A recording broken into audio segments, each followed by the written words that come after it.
Gotta say, Jamo, Jamo's the best, dude. Jamo's the shit.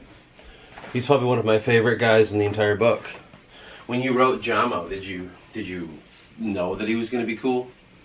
Not really. I don't even know who you're talking about, but yeah, he might be cool. That's cool. We all miss Jamo. That's good. That's really good. I love that you miss him. We're back. We're back with more. Having a good time and getting... there it is. Alright. I have an interesting topic that I thought of... I don't remember. Maybe a few days ago. And that topic is... I kind of like touched on it on the last... I think the last video before this one, I think, or maybe the one before that, where I kind of mentioned how I wrote into it, then I had to go through and figure out what was going on. Where the issue was like, okay, we have a story start, we're going to move through and we're going to get to a certain point that we think we need to get to. And then all of a sudden, we don't really know why he's going there. There's no high story. We don't know what the thing. What's the ring? You know, what is getting Darth Vader's Anakin's lightsaber and joining Obi-Wan? Like, he didn't have that. He just was going somewhere. And I had to re-edit things and go back. And I talked about it before, where there was like video like of me saying like how many times I rewrote like what they were gonna do because I just kept doing that. And then I eventually got to a point where I just established his backstory, which was probably last year, fucking 10 years in, his goal, and I literally just like figured out, you know, who his parents were and shit. It was just like a whole thing. It was a whole ass thing. And I felt like it was like a stupid fucking thing to do, but again, I didn't set out to write a book. I set out to create a world, but then the book happened and I'm not an author, so I'm not doing it right. I'll get to the point in a minute, but in the idea of, I want to say the liar. The idea of like, how do I word this? So if you watch like critiques of like video games or movies or books or whatever, the critiquer has, oh well, like this, you know, there was no payoff here, and this, you know, storyline, blah blah blah, you know, like they really get into the nitty gritty of it. I never paid attention to that. Apparently, to all the people that have bad movies and fucking video game stories and all that. But what I mean is, because I never really set out for it to be this fun little story that people can read and like, like the goal behind it wasn't, I am an author, I'm going to write a book. And so I didn't take the necessary precautions and all that stuff. I literally, as I said, I just made this world, and then I thought, well, you gotta write a story because you don't got any skills in making video games. You're not a director of movies, so you're gonna have to just fucking write it. And it felt so limiting, but that's the only thing I had. But I would just write, and you know, no one tells you how to do something, well, you're not gonna know how to fucking do it, right? And so I'd go back and I'd fix these things, and I'd have to add story elements that were never happening. And then it's crazy. It's just the amount of like shit this book has been through. Like the amount of times things have been put out, put in, put out, put in, put out, put in. It would be so fragile if it was, you know, material. And this was the idea, the thought idea that I had. Because Eris did not know what he was meant to do, because he did not know the gravity of everything, because of all that? Did it perhaps, and this was accidentally created this way, but could it have accidentally made a more believable situation that the character is in the unknown? Sometimes I'll read books and it's just like the character will ponder like, well, maybe am I the hero? Like, shit like that. And for me, it kind of takes me out of it. And then I think about Eris and how it was accidentally done the wrong way. Well, does it sell his unknowingness? His not understanding what's going on? His not knowing why things are important or what his role is in life, and feeling like he's just fumbling about. Like, doesn't it in some ways sell that his viewpoint of that? Not to say that this should be a way people write, but I do wonder if on accident it might have made it a little bit more believable. Because as I was writing Eris, I asked myself through Eris the questions that I would in that situation. Like, I put myself in Eris's shoes and I put the world around me and I said, how would I react? Knowing what I know. Well, this is what I would do. And if people don't like it, well then guess what? That's another person. Not everyone, like, the stories are full. I think there's possibly too many people that are just really way too capable. And it's so unrealistic. Like, I watch life happen and I see how incapable people really are. You put a controller in their hands and they're like a demigod. Or whatever. But in real life, they freeze up. They don't know, the alternatives. There's way too many alternatives. And, like, it's hard to commit to something when it's like, well, I don't know either outcome, but they both have drastic changes. And I don't know. Like, I see it all the time. Even in small things, like just buying something, right? That's just how people really are. And I think storytelling has really gotten away from the realistic side of that. There's not a lot of real life people in stories. Like, think of any video game that's been put out in the last 10 years where, like, you have to take control of a character or you make your own character. Like, no one's ever incompetent. No one's ever realistically like if you play a shooter game, like, everyone is just the bravest person that doesn't ever get scared of bullets flying around them, and they can run around and kill hundreds of people with ease. Like, we're all just that good. Or you play a fantasy game and you are just like the strongest motherfucker in the entire world. You're the only one capable of fucking grabbing these papers and taking over to that guy. You know what I mean? Like, games, mostly video games, because that's the biggest form of what people ingest culturally, have really weakened us. I mean, not only because you're doing nothing, but you aren't. I mean, you're sitting there simulating something and nothing's really happening. You didn't accomplish shit, but you feel like you did. And it's just, that's weird enough on its own, but you think of what these games have done to how we view ourselves. Super totally capable people are willing to do anything.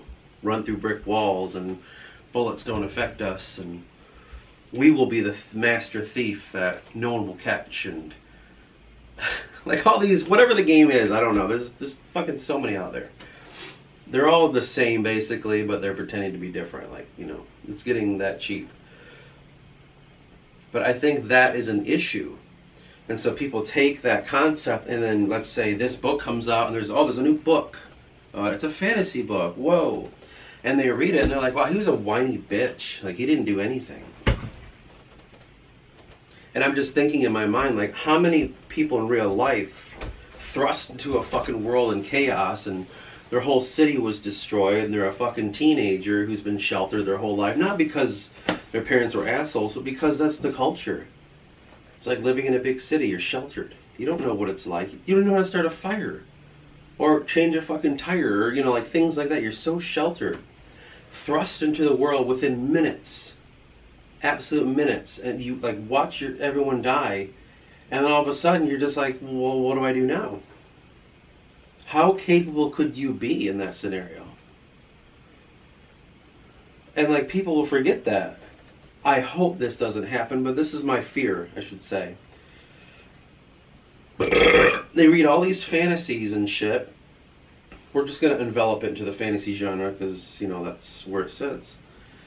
And they just see these overly capable people figuring things out. Or synthetically undercapable. But then just like within the matter of a few chapters kind of start like, wow, I really got it, you know, or whatever.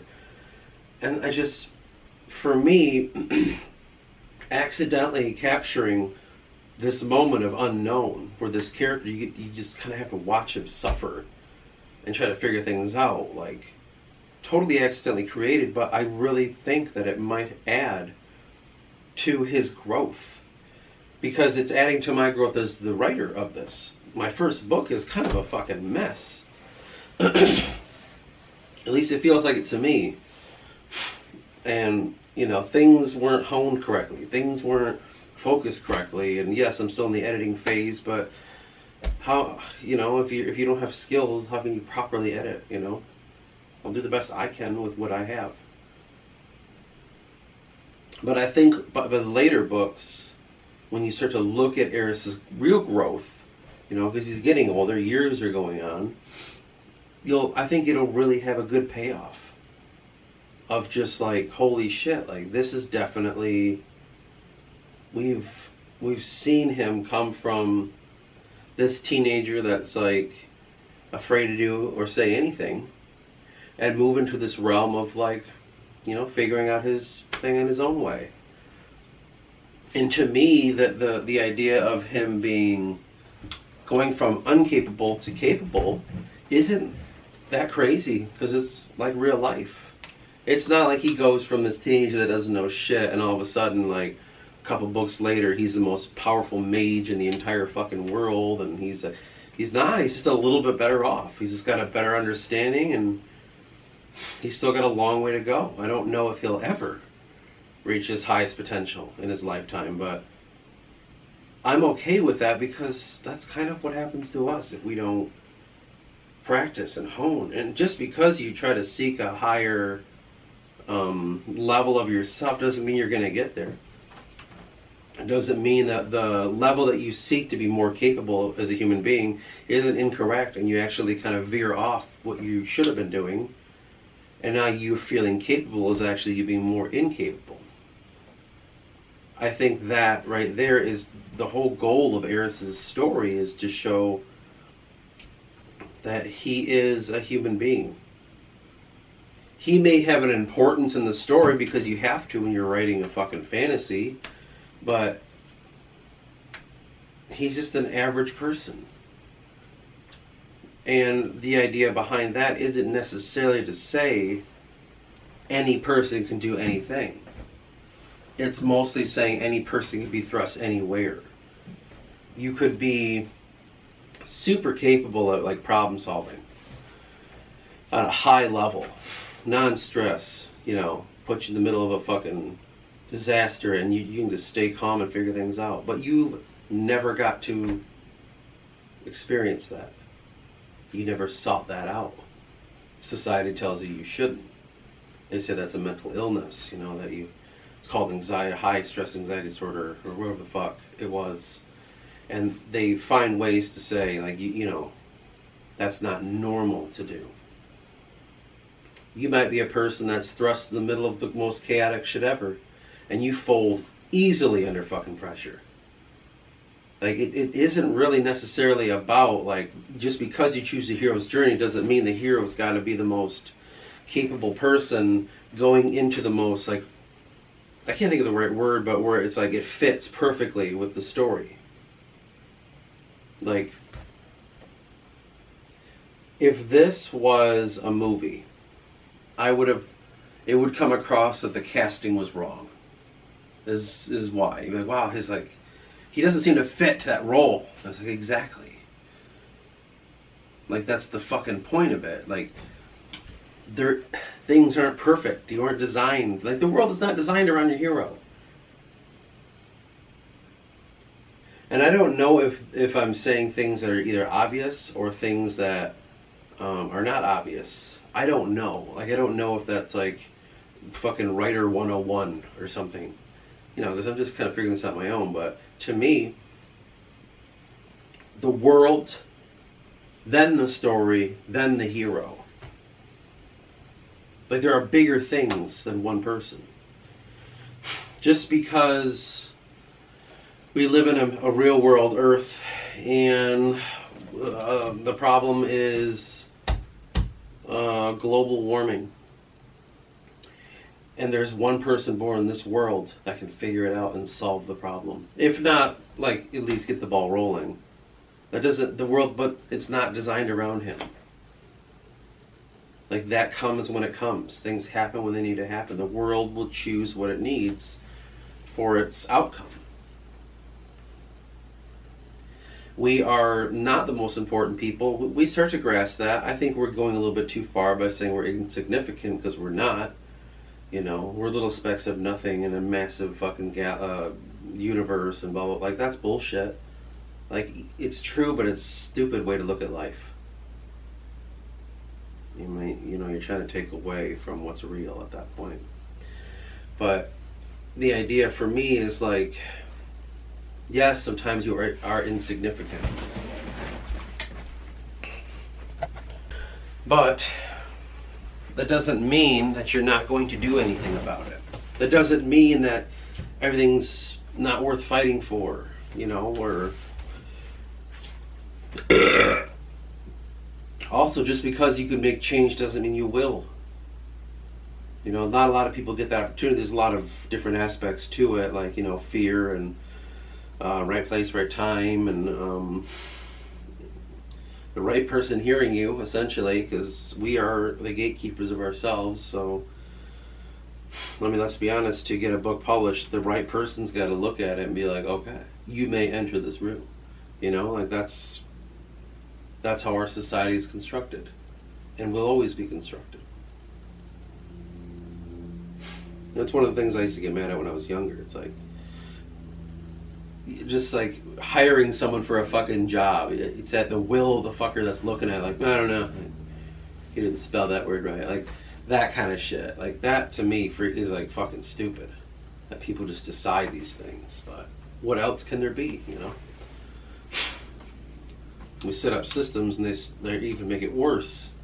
It looks good on paper. Like, yeah, anything can look good on paper. You try hard enough.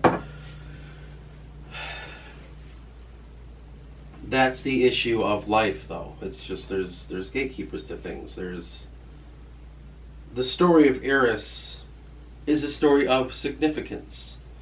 Is a story of someone who has, in his culture, quite a massive fucking role to play in the world. Shift over about 700, 800 miles. Who? We don't know who that is. Oh, no, he's like the savior of his people. Like, okay, great. Who cares? Like, it doesn't mean shit to someone else. And it's like, I don't know, I should say it's on purpose, but not like I sat down and said, I got that thought, I'm going to make sure I write it that way. But I think it's on purpose in a way of, like, life on purpose. Like, it was written subconsciously into it because, in my understanding of the world, that's just really how it works. Eris is so important to his people. Kinda. Depends on what side you're on. Like, even within, like, his country, there's going to be a massive divide in, like, what really, like, I don't know, like, is it really, though? And that's just in his own country, let alone his own city. And then you scoot over to Dubois and they're like, yeah, that doesn't affect us. We have our own shit to worry about.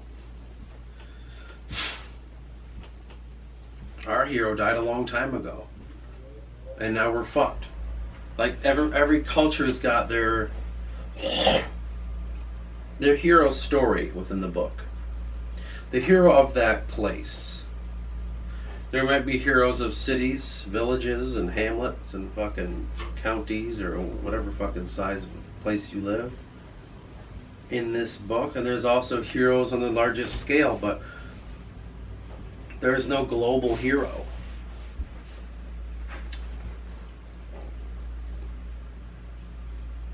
You know, even though one person may kind of bring back the world to what it should be, at the end of the day, it should never have happened in the first place. I don't know if, like,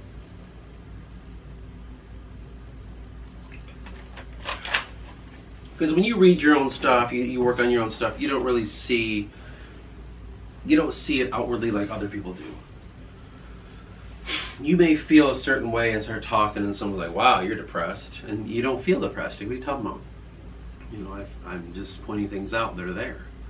Right? Like, we're not all on the same wavelength when it comes to how we handle what emotions, like, attach onto us. Now, I wonder if this story, this book, this series, this anthology, I don't know, whatever the fucking word,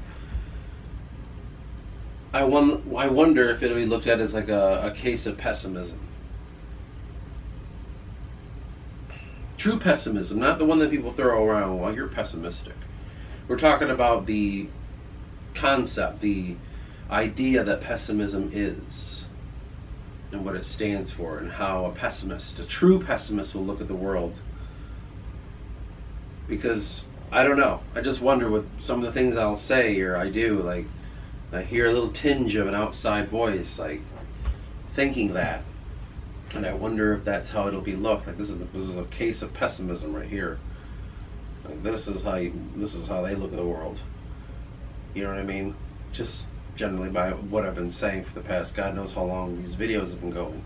A few years or whatever. Is a thought. 'Tis a thought. Interesting. But yeah, I don't know. I just wonder about that stuff. So, you know, the idea behind this video is like this exploration of like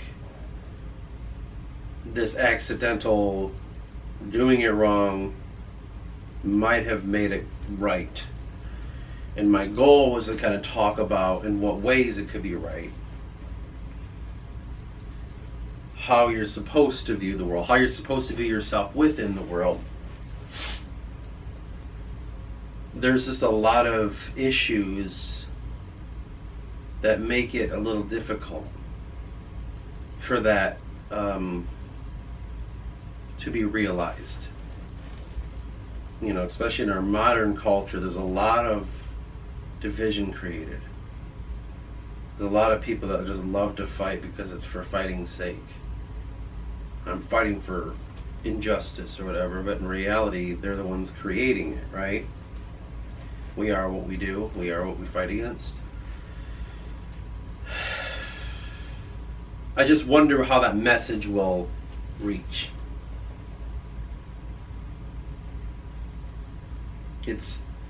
There's a lot of messages in the book. I mean, not even on purpose messages, but I guess I should say there's a lot of things in the book that I wonder how people will receive it.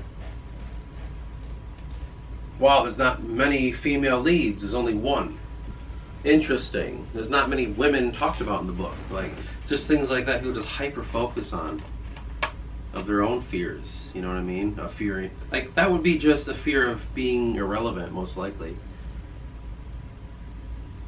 You know what I mean? Like, if we have to castrate our society to fit the needs of our own fears, like, then we've already fallen.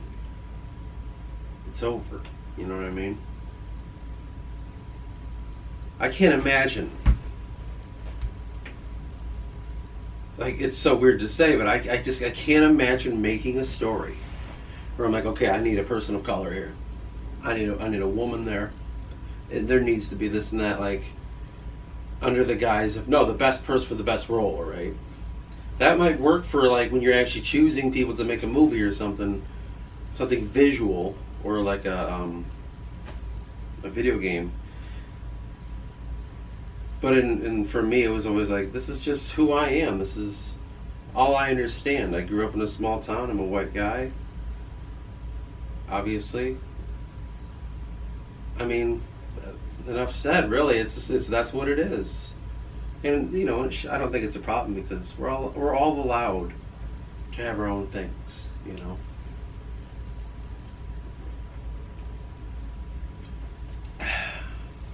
But like, that's just a whole nother fucking thing. You know, people get kind of bitchy about stuff. You can let them have it for, you know, some time, but after a while it gets a little bit annoying. You know, I'm not trying to say anything about anybody, but sometimes people are a little bit ridiculous. So, what else could I even say about that?